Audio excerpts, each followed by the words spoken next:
ఇసుక ఎలా తయారవుతుందో ఇప్పుడు మనం తెలుసుకుందాం. ఇసుక అనేది చిన్న ముక్కలుగా చేయబడిన రాళ్ళు మరియు ఖనిజ లవణాలతో సహజంగా తయారయ్యే పదార్థం. ఇసుక మిశ్రమం స్థానిక రాళ్ళు మరియు పరిస్థితుల ఆధారంగా వేరువేరుగా ఉంటుంది. కానీ భూఖండ ప్రాంతాలు మరియు ఉష్ణమండలేతర సాగర తీరాల్లోని ఇసుకలో సిలికాన్ డయాక్సైడ్ ఉంటుంది.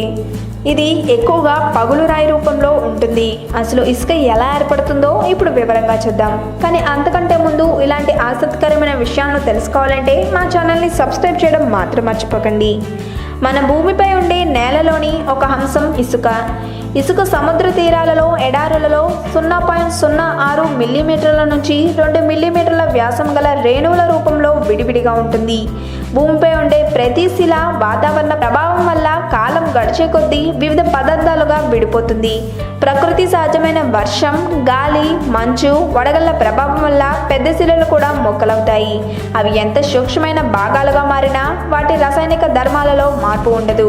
కానీ వాతావరణంలో అకస్మాత్తుగా సంభవించే యాసిడ్ వర్షాల లాంటి రసాయనిక సంఘటనల వల్ల ఆ శిలా భాగాలు ఖనిజాలుగా, అల్యూమినియం, ఐరన్ ఆక్సైడ్లుగా, సిలికాన్గా మార్పు చెందుతాయి. మారిపోయిన కొన్ని భాగాలు కలిసి బంకమన్నుగా మారితే మరో 2 భాగాలు ఇసుక లేదా క్వార్ట్జ్ స్లిట్లుగా మిగిలిపోతాయి.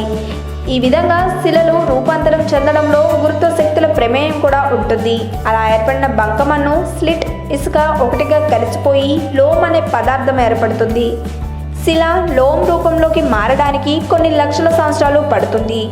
భూభాగం సముద్రపు అలల వల్ల కోతకు గురైనప్పుడు వేగంగా వీచే గాలుల ప్రభావం కూడా తోడవడంతో లోమ్ సముద్రపు లోతుల్లోకి చేరుకుని అక్కడి భూభాగంపై పరుచుకుంటుంది. అక్కడి నీటి వేగం దాటికి లోమ్ మళ్ళీ బంకమన్ను, స్లిట్, ఇసుకలుగా విడిపోతుంది. బంకమన్ను, స్లిట్ లోతుగా నిచ్చలుగా ఉండే సముద్రపు అడుగు భాగానికి అంటుకుపోతాయి. అన్నిటికన్నా ఎక్కువ పరిమాణంలో ఏర్పడిన ఇసుక సముద్రపు అలల ద్వారా తీరానికి కొట్టుకుని రావడం వల్ల సముద్రపు తీరాలలో అలా ఏర్పడినవే సముద్ర తీరాలు, బీచ్లు.